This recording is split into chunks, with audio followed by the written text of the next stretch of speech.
আজ যে ঘটনাটা বলবো, ঘটনাটা ঘটেছিল যার বাড়িতে, সেই আমাকে ঘটনাটা পাঠিয়েছে। 2023-এর একদম প্রথম দিকে আমার কাছে একটা ঘটনা আসে।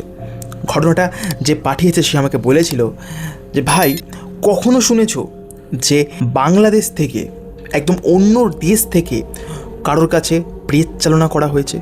এমনই একটি ঘটনা ঘটেছিল তার সাথে। 2021 হঠাৎ করেই তার স্ত্রীর মধ্যে সে অত্যন্ত খারাপ কিছু বিহেভিয়ার দেখতে পায়। বুঝতে পারছিল না তার সঙ্গে কী হচ্ছে। নতুন বিয়ে, আশেপাশের লোককেও তেমন কিছু জানাতে পারছিল না।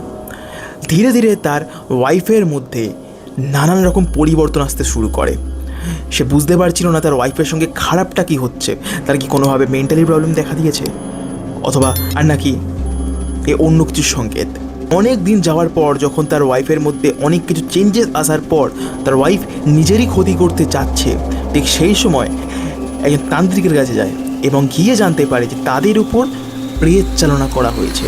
প্রেত বসবাস করছে গত 1 মাস ধরে তার স্ত্রীর মধ্যে, এবং সেই প্রেত চালনা করেছে তার নিজের পিসি। নমস্কার, আমার নাম রাজ এবং তোমরা শুনছো প্রেতজনি।